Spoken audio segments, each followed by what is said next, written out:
Do you often worry about your relationship with your spouse or with others and feel like no matter how hard you try, the relationship just doesn't get to where you want it to be?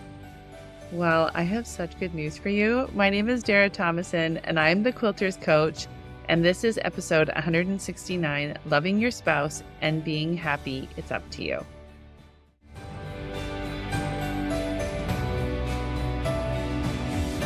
All right, so I'm calling on my control enthusiasts out there. Yes, that is what I call us, and I am recovering. Sometimes I slip back into it. It's okay. As little girls, it was kind of scary thinking that we were responsible for other people's emotions. So it makes sense that this is a challenge. But my goal for this podcast is to really help you in this episode to see about relationships, whether it's a spouse or with a significant other, how it's actually up to you to make that decision if it's going to be good or not. So this is a good one. In fact, I have coached a lot of women, and there are a lot of women who I've helped them make a decision if they want to stay or go in their marriage or a relationship. You can just substitute marriage for relationship. Maybe with a sister-in-law or with a mother-in-law or whoever that is, okay? So this is going to be so helpful, especially as we're getting into the holiday season and we may be seeing family more, or we want to connect more with family and we don't really have a lot of confidence. This is going to be really helpful. Before we do that, I'm going to share a win and how the wins affect everyone in their life.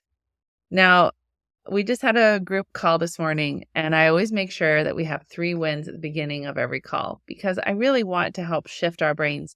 And I was kind of teasing the membership because I just won't start the coaching call unless we've had 3. I just won't do it because of the principle of we have got to learn to celebrate ourselves. And so they were kind of sitting there waiting for someone to share. And I said, does this sometimes feel like you're like, I'm the mom and you have to do this? And they kind of all laughed. And all of them pretty much are older than me. But they do really appreciate how stable that is because they know and they start to understand and appreciate the power of that positivity. And so just in the one call, one of the ladies, she decided that she wanted to start working on these projects. So she found 3 projects. They're really old quilting projects, and she decided, I'm going to finish them. And so she finished those in the last week, and it felt so amazing. And so she has built this delayed gratification muscle, and it feels awesome. So we have the instant gratification versus the delayed gratification, and it's such a powerful tool to really learn the power of this delayed gratification. And we talk about how that helps her with not being procrastinating. So procrastinating all the other things in her life. Another lady talked about how she had a COVID rebound. And instead of pressuring herself to do this and do that and get all these things done, she gave herself grace and let herself rest, which is huge. And so she's able to be more present and more happy with everyone and everything around her. And then the third lady, she realized how often she will agree to do something and then feel resentment. And so she has this big custom quilt that she's working on. And so just at the end of every workday in her 9-to-5 job, she will go up and do 1 row. And then she's so happy for herself that she did that. So these are just some of the examples of the wins of the membership. And I am incredibly grateful for these women who come into the membership and finally start doing this because I just know that their quality of life has gone up exponentially. The more that they show up for themselves, the more that they can truly look at their own life and take that responsibility, and their life is just so much better. And the crazy thing is they don't have to get a new kitchen. They don't have to get a new car or a new new fabric to do that. They actually just start learning to really love their current life. And this is possible for you too. Just saying. The membership is always open because I never want anyone to feel denied when they're ready. So if that is something you're interested in learning more about, you can go check it out, or you can come and book a breakthrough call with me. That would be awesome. I'd love to talk to you, and then we can see if it's a good fit. All right, so let's dive into the meat of this episode. So loving your spouse and being happy, it's up to you. Now, how would you describe your relationship with others? How would you describe your relationship to others? So if someone was to ask you, like, what kind of marriage do you have and what kinds of habits? And again, please, I'm going to say marriage, but you can substitute like a relationship, however you want. And so how would you describe that? So maybe I wait for my husband to make decisions. I recently coached a client who realizes that for years and years and years, she would have her husband make all the decisions because she didn't want to have the pressure of making these decisions. But what happens is she then feels resentment and frustration because she doesn't feel like she has a voice. So on one hand, she thinks, oh, if he just makes all the decisions, then I can take the pressure off of those decisions. But really what's happening is he's making those decisions, and now she's giving up her voice of what really makes a difference. So how would you describe your relationship to your spouse, to this special significant other, to somebody else? Now, one of the things that I do I have lots of self-coaching activities, but one of my activities that I do, and it's kind of a fun, playful one, but I imagine that somebody new has come, like at church, for example, or in the neighborhood, or in my, like a club or something, like a guild. And someone says, oh, tell me more about that Dara Thomason. And so I pretend that I'm describing my life to somebody else through somebody else's eyes. So it would be like my friend is saying, oh yeah, this Dara girl, she is da da da da da. Okay. It's really, really interesting to imagine how someone else is describing you, your life, your lifestyle. It was fascinating to do that. And I do that every once in a while. And I get some new insights on, like how she uses words like, oh, she's really generous. She loves having lots of people in her home. She loves to throw parties. You always feel so welcome when you're in her home. She's really inclusive. And it's just fun for me to listen to the way that she would describe me. So I want you to do that of your relationship with your significant other.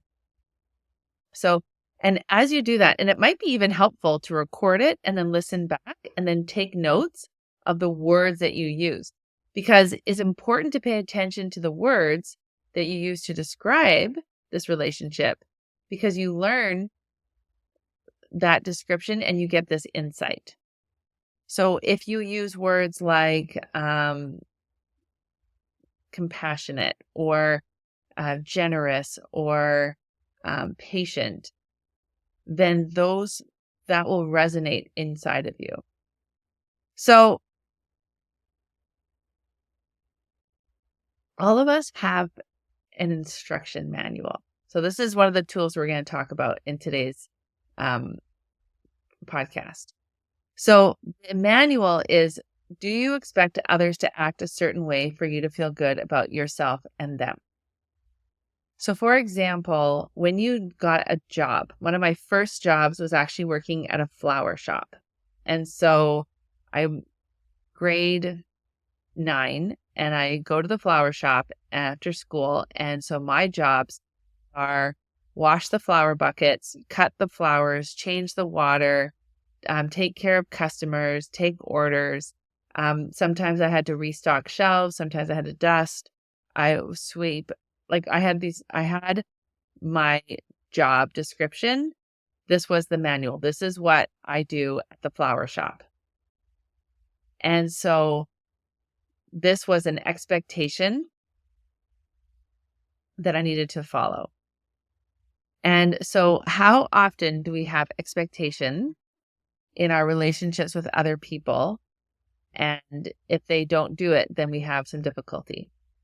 So I'm going to give an example. So in our house, I rarely use the dishwasher, and it kind of drives my kids a little bit crazy. But I have this whole thinking of they don't have chores, they don't have animals they have to feed. And I want them to learn how to work. So I think this is one of their chores, is to wash dishes, dry them, put them away, so the kitchen will always look nice. And so it's an expectation of my husband and I that we have clean, dry dishes are always put away. And if they aren't, then sometimes as parents, we can take it personally and think we have done a bad job of being parents because our kids are not following the rules.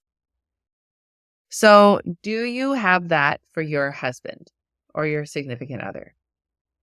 So let's look at some of these things. So what is a manual for a good husband?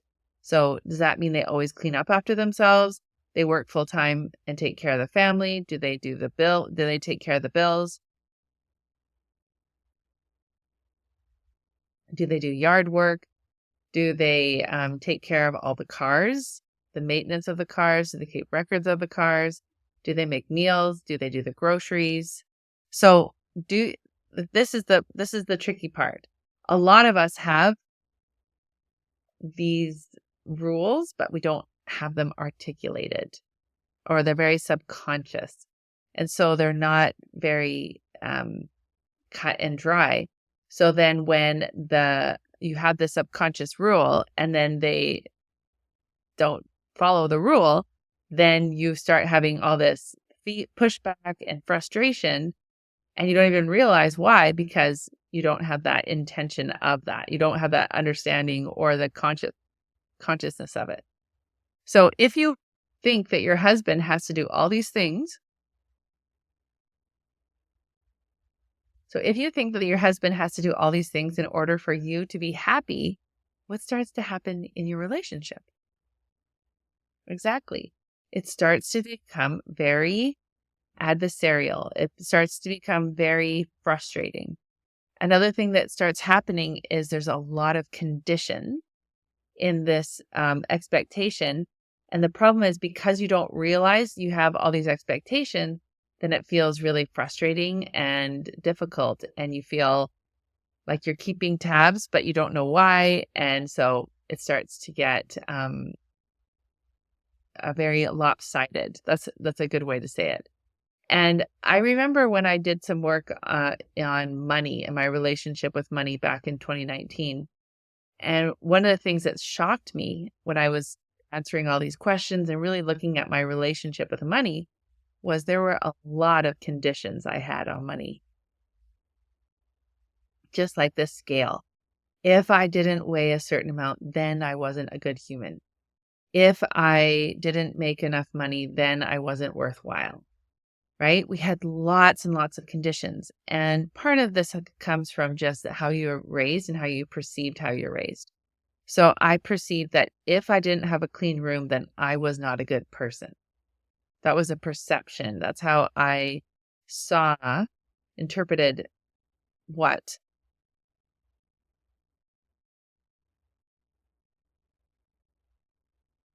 I interpreted what my mom said. Okay.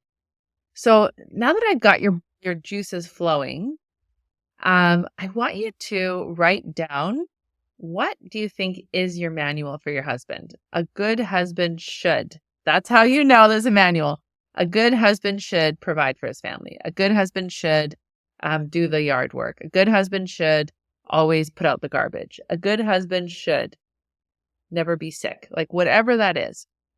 And I want you to just let yourself figure this out. And as soon as you start saying should, it's going to be really, really good for your brain to be directed to, Oh my goodness, I had no idea. Just like with my mom, a good daughter should make dinners and not be asked. A good daughter should just clean her room and never be asked, right? Like there's all these shoulds. So now what I want you to do is I want you to write that whole manual down. And then I want you to get out a red pen. And then I want you to edit it, because what does your husband do? So if you have a good husband should take out the garbage and he doesn't, and the reality is he doesn't take the garbage out, that's not his manual. His manual is he doesn't take out the garbage. In our marriage, I pretty much take care of all the bills. And so if I had this feeling like he should do that, then I'll probably always feel resentful and mad. But you're like, no, the reality is like, this is what he does. I take care of the bills and he doesn't. And so what the benefit here is now we can write what the actual manual is. So this is what he does. He doesn't take out the garbage. He doesn't pay the bills. He works and he never takes care of the cars. He works full time. And if that's what it is, that's what it is. And now we have to learn how to reconcile those two. So this is what I thought a good husband should be. And you can still keep that if you want, but this is actually how it is. This is the reality. And I did this with my mom, and I'll just give this really funny example. So my mom likes to take pictures of herself in a bathing suit and post it on Facebook. And so, but myself and my brothers and my daughter were like, Mom, Grandma, that's kind of weird. And my mom was like, that's fine. You can think whatever you want. I'm just going to keep posting pictures of myself in my bathing suit on Facebook. And so when I did this exercise with my mom, I wrote a good mom shouldn't post pictures of herself in a bathing suit on Facebook. But the reality is that she does do that. So her manual is she does that. So my brothers were like, well, we're not going to follow you on Facebook or you do that. And she's like, that's fine. You don't have to follow me on Facebook. I'm going to keep doing that. So now you can have the reality manual. This is the reality of things. And so you now get to decide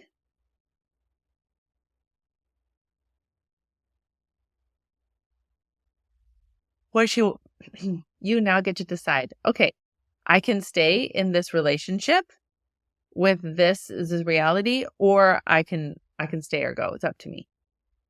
But now you're not having all that pressure, and you don't have to be fighting against something you don't even realize you're fighting against. So this manual has been such a game changer for me as I have learned these life coaching tools. Because remember back when you were little and you depended on adults to take care of you, whether it was your parents or your grandparents or your foster parents or whatever the guardians you had, you walked around with a notepad saying, in order for me to be accepted in the tribe, I need to do this, this, this, and this. And I need, and one of the things that happened for me as a little girl is I thought that I was responsible for other people's emotions. So if I didn't clean my room, for example, and my mom got mad, then I felt like I had the power to make someone feel a certain emotion. But the truth is, my mom could choose however she wanted to react to my action of if I cleaned my room or not. That actually has nothing to do with me as a kid, because that's up to her how she reacts. But as little kids, we kind of got this message that we were responsible how other people feel. So if we got a bad mark on a test, and if they reacted a certain way, then it felt like, oh my goodness, I better not get bad marks on my test. Or if we got a certain award, like in a dance festival or a music festival, and they made a big deal out of our accomplishments, then we're making notes in our little notepad. In order for me to get special attention, I need to perform at this level. So that's where the control enthusiasm comes in, because we started thinking that we controlled how other people acted. But you could be in the same household and I could do something and my sister could do the same thing. And my mom, depending on the time of day, depending on how much sleep she got or whatever happened, she could react one way or another. So this episode is going to be really helpful for you. It's just a starting off point when you think about your relationship. Now, inside my membership, I actually have changed the name of my membership. It's called the Peaceful Heart membership. And I call it the Peaceful Heart membership because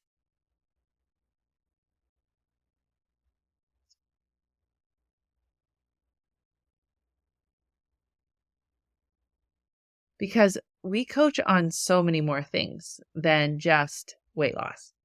Yes, I am a weight loss coach. I am a mental and physical weight loss coach. I help you get to the root of the problem.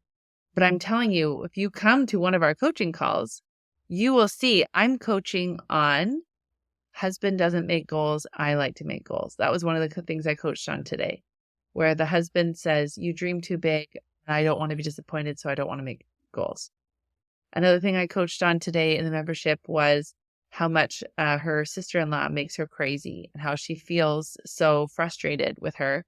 But the problem is she has so much anxiety and stress about her sister-in-law that anytime they get together, she's already amped up and worried about how the sister-in-law is going to treat her. So we have strategies and ways of how to focus on that. I have a very unique relationship with my mother-in-law, and she is pretty much exactly the opposite of me. And it's been so fascinating of how much coaching has changed. So no matter what she says or how she acts, it doesn't actually affect me. I can totally react however I want to react, and people can say whatever they want, and I never have to worry about getting my feelings hurt or feeling slighted, because I actually always get to choose how I react to that.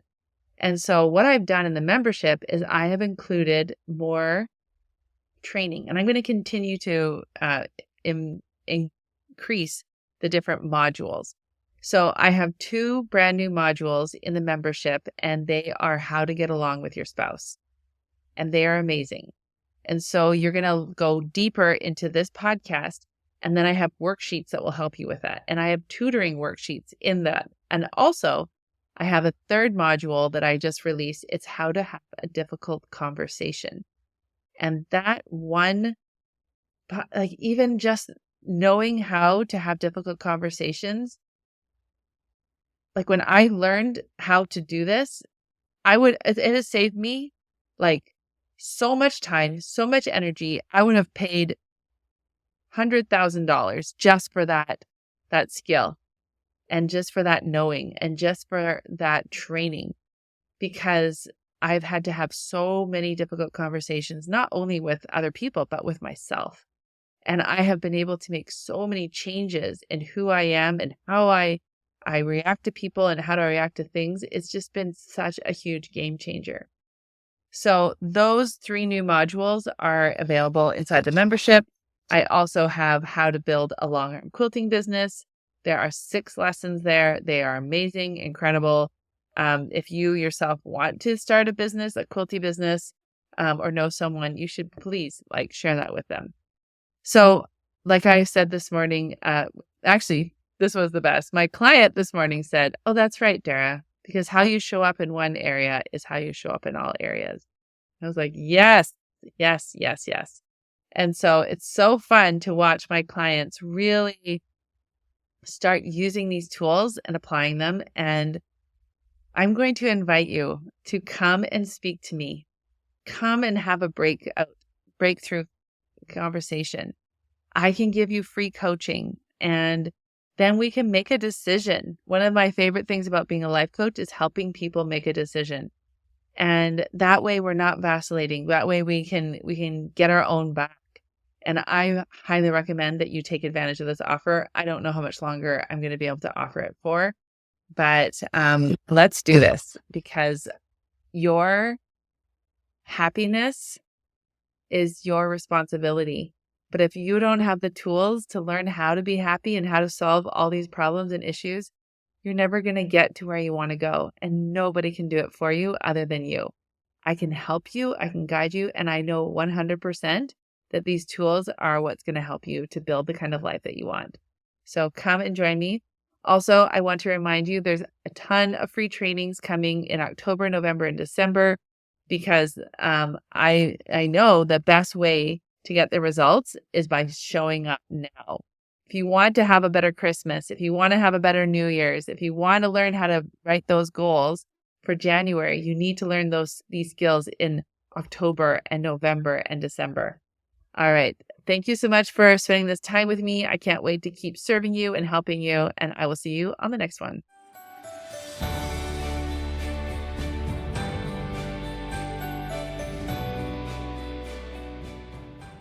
If you aren't loving your current life and hear yourself saying things like, I should be happier, I should be getting more done, or question how productive and fulfilled you are, this podcast is for you. I'm Dara Thomason, professional quilter turned life coach for Quilters, where I show you how to overcome obstacles like perfectionism, people pleasing, overeating, overcomplicating life, so that you can really start to enjoy your life by learning and using tools for your brain to help you transform your everyday living. Are you ready to make these changes? I'm ready to help. Let's start your transformation one UFO at a time.